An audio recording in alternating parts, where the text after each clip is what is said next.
Okay, well, this is a presentation that Corbin and I had worked on this project over a decade ago. And when we talk about learning to share, I think it's important in this context that we're still learning to share. I think from what we've heard today, wildlife and recreation issues, they're here and they're going to continue to be with us when we try to figure out ways to manage these resources moving forward. And it's interesting to hear from our colleagues at the Forest Service when we try to figure out the complexities and the issues that you all deal with.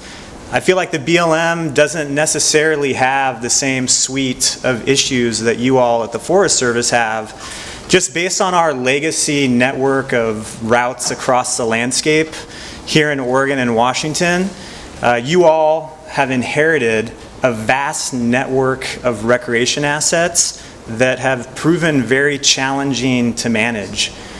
And us at the BLM, we are currently creating our own issues through the development of new assets. So we hope that what we talk about today can really help shed some light on not only some of the implementation level planning decisions that we've made that have attempted to blend resource management, wildlife management, and recreation management together, but also some of our recently completed land use plans that we've built off some of the lessons that we've learned previously in an attempt to address and move forward in a little bit more of a sustainable manner.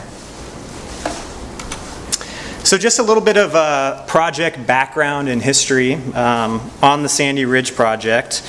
This really dates back to 1995 when the Mount Hood Scenic Corridor legislation was signed into law. And part of that legislation was the creation of an exchange between Longview Fiber and the BLM. About 3,500 acres came into BLM ownership less than 45 minutes from downtown Portland. Building off that, in 2001, we received our first round of land and water conservation funding. And since 2001, we were the only project throughout the entire Bush administration to continue to receive LWCF funding over that 8-year time frame to continue to acquire lands within the corridor. So we went from 1995 managing roughly 6,000 acres, 45 minutes from Portland, to managing over 16,000 acres.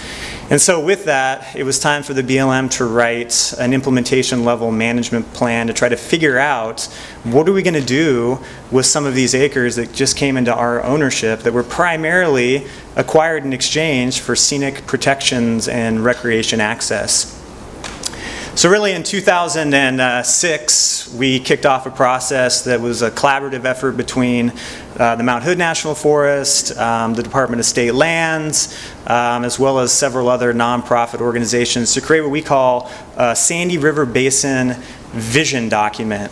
From the recreation side, what it did is it tried to identify what is our recreation supply and demand within this basin and what sort of opportunities do we have to address what we call that recreation gap. So if we had a high demand for a certain recreation activity and through kind of a data-driven assessment of what sort of supply we had, we wanted to be very targeted in where we were investing BLM funds to provide access for a specific activity. And so what the result was is that in 2007, the Mount Hood wilderness expansion happened. Mountain bikers lost access to 130 miles that were in close proximity to the city of Portland. And a lot of the interactions that we had was, hey, we think that we could probably provide some level of mountain bike access to the public. So we started our environmental assessment process, and we put together what's called the Sandy River Basin Integrated Management Plan, which would guide the future, the next 15 years at least, of the BLM trying to move through some sort of a comprehensive aquatics restoration strategy, as well as providing recreation access for a suite of activities, one of which we're going to talk about today being mountain biking. And I'm going to talk a little bit about what came out of it as far as the recreation side of the equation. Corbin's going to talk a little bit about how we balance some of these wildlife issues throughout the project. But what you're seeing right here is what the BLM refers to as recreation experience zones.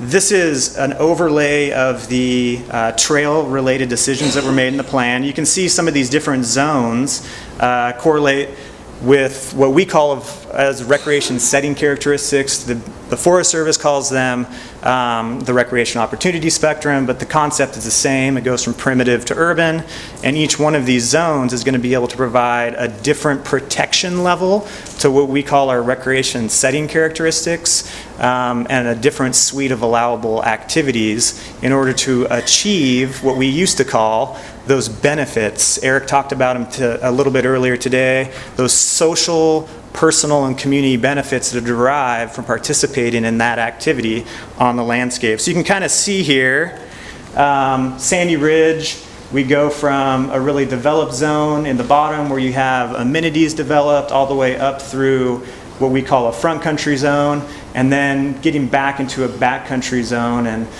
these areas differ in the physical characteristics that define them. You think of like remoteness, you think of naturalness, but they also differ in the way that we apply management controls to protect those settings and provide those targeted benefits or outcomes.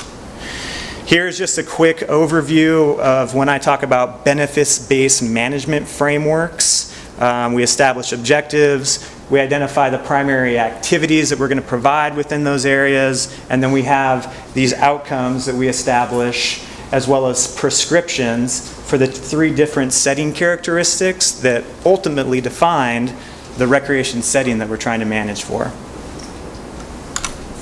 So here we are today. This is Sandy Ridge Trail System.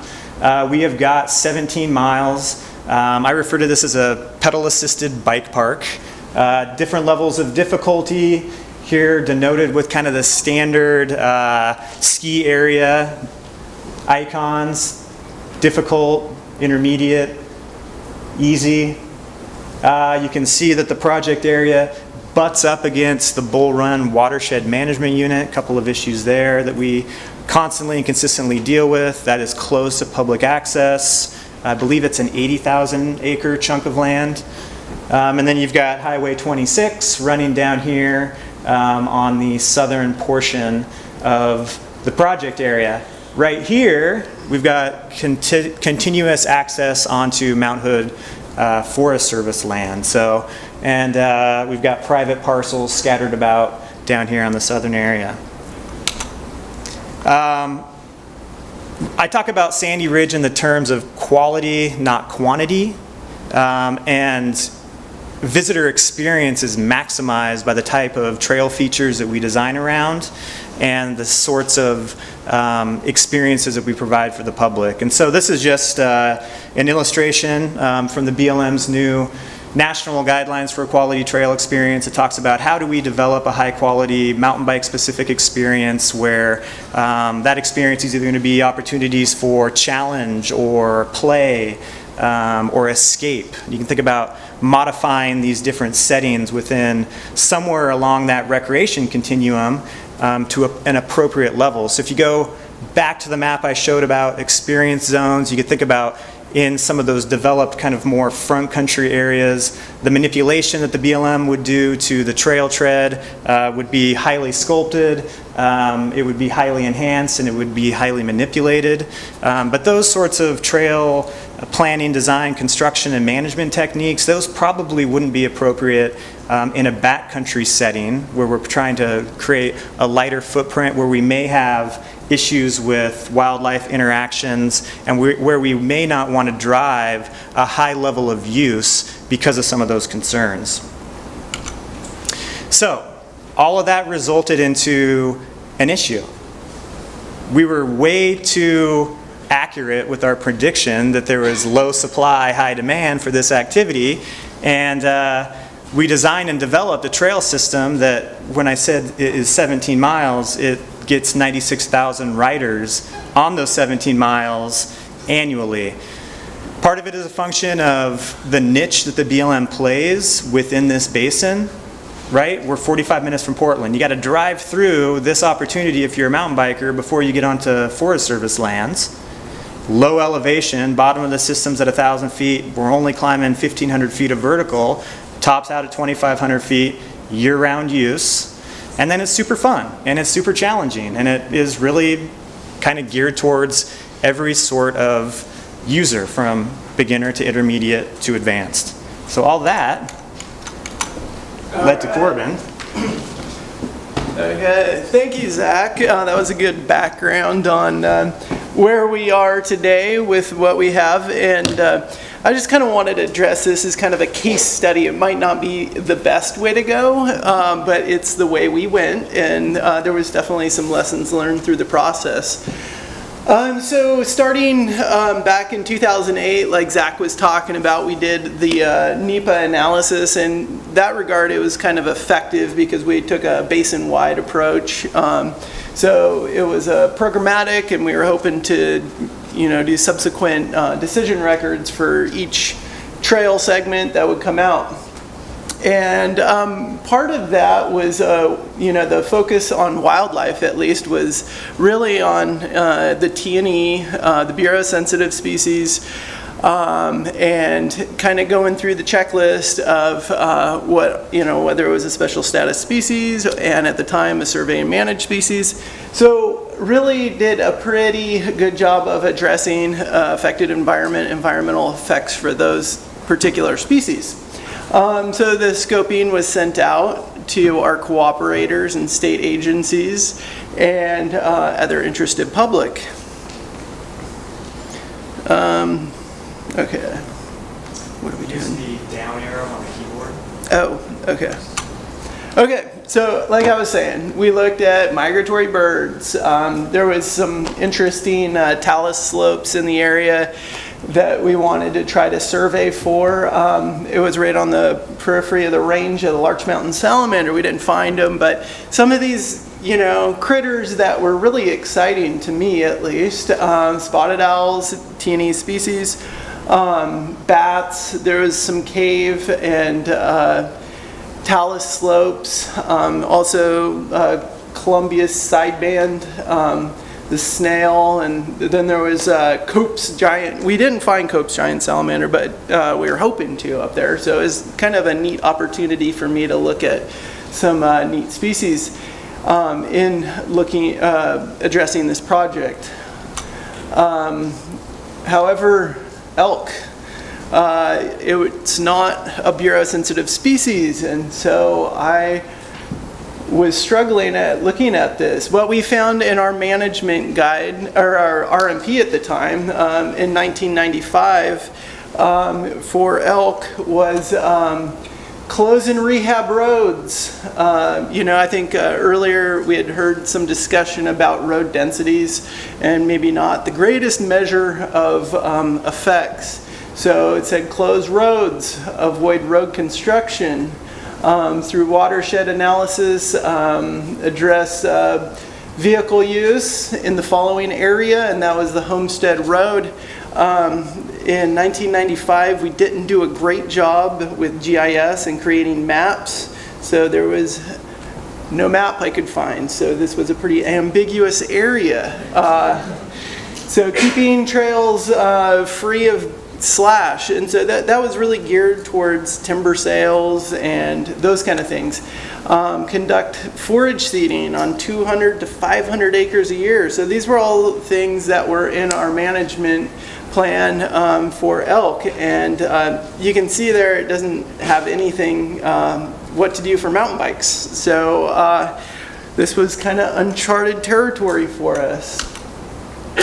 So scoping went out, and we had just used scoping as our main mechanism of communicating with the public and communicating with other agencies in the tribe. And I would recommend not doing that. I would recommend having personal contact. And what I found was when you have two bureaucracies come together, it's not real good communication when you rely upon scoping. So my take-home message for this is, so we did later, we engaged with a local wildlife biologist from ODFW, which was, that was a really productive relationship and where we were able to gain a lot of insight. So for the BLM, we have a MOU. It's now expired, but we're still kind of working under the same agreement. And Josh, may I just put you on the spot for a second? Does the Forest Service have an agreement currently? Yes, we have an MOU. Okay, thank you.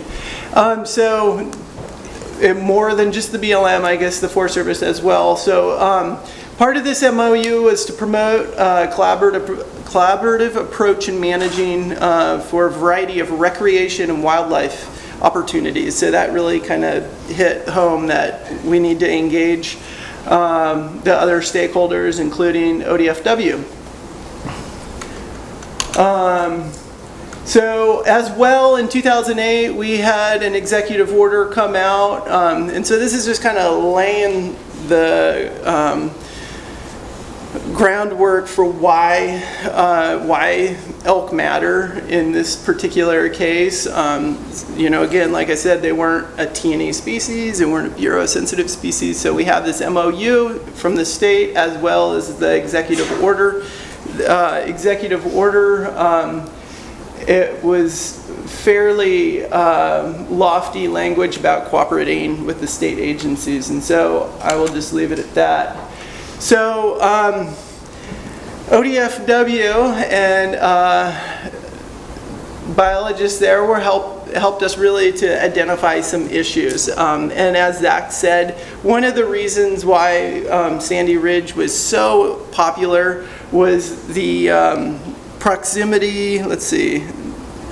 Yeah, so this is just winter range for mountain biker, low elevation, snow-free, south-facing slopes. And so activity focuses, what I would call close to nesting, roosting habitat, which is the major metropolitan area of Portland. And then this, I think some folks brought it up that relationship with dogs can sometimes be problematic with elk. And then also, there was a higher incidence because we had never imagined the use that this place was going to get. So then there was starting to be a few more people going out and doing night rides. So it wasn't just concentrated use during the day, but we're also getting a little bit of use at night. Utilizing benches and ridges for trail building. And so these are all things that, kind of correspond to elk. So winter range, low elevation, snow-free, south-facing slope, which just happened to be where Sandy Ridge is located. Activities, avoid activity, human activity. Doesn't like dogs. Active, maybe it was that evening time into the night, 11, well, at night sometimes. Utilizes benches and ridges. So now we're starting to see, and I think really that interaction with Dawn, thank you, where we were able to point out some of those possible conflicts and issues with the elk. Zach, do you want to? Yeah, you can I'll just stay up here for the time. Yeah. So, we explained chapter 1 of Sandy Ridge, which was essentially how we got to the point where we're now moving into chapter 2, right? Learning to work together, lessons learned. That led to the establishment of our new resource management plans that were developed for the entire west side of Oregon. So 16 different field offices where we really had great new national guidance put together that we could utilize to correct some of the issues that we were dealing with at Sandy Ridge and set ourselves up into the future to do an updated trail plan for the expansion of that area at some time into the future. And so, we have a recreation management area designation. It's an actual land use planning allocation that we can place on the landscape where recreation and those settings and those objectives are the #1 priority for the agency moving forward. And we establish allowable use decisions in order to manage other resources so that those settings and those outcomes can be realized. And we have another tool that talks about recreation management zone establishment where those outcomes shift based on some of the issues that you heard today. So at the end of the day, Sandy Ridge was a special recreation management area, but we zoned out portions of that area so that in future implementation level trail planning, we could address the wildlife issues specifically as we move forward. Okay, yeah, so separate. So the existing footprint of Sandy Ridge is over here, and originally there were some plans to go further west. So moving forward, I would recommend to engage state partners, state wildlife agencies early and frequently, and get them in. With Sandy Ridge, I think what's been really productive is getting them out to do site visits and walk around, and then working to keep the new trails within the existing footprint versus going farther out. So now you can see some of these densities of trails are pretty tight together. Possible seasonal restrictions for areas, like Zach was saying, we have use now year-round. The trails are armored, so it's not one period of time, it's over the whole year we're getting lots of use. And then discourage dogs on the trail. And then I'll just leave you with 2 new DOI orders that are coming out. So there's conservation, stewardship, and outdoor recreation. There's a real push to work with the state agencies on managing hunting and big game. And then also the other one that just came out last month on conservation with big game migration corridors and also winter range. So we're just getting more emphasis on managing for big game. So take home, there's T&E and special status species, but their big game is also very important. Zach, are we good? Yeah, okay. Yeah, and just real quickly, I think that Corbin touched on a lot of the issues we're going to be dealing with moving forward. And like I said before, chapters 1 and 2 have been written, but we'll see what chapter 3 holds. We do continue to get a lot of demand, and I think we've set ourselves up into the future to try to be able to potentially expand this system through some of the planning tools that we put in place to deal with some of the issues. And I think that we'll apply the lessons that we learned in the past, and hopefully the next round of decision making is sound. That's it.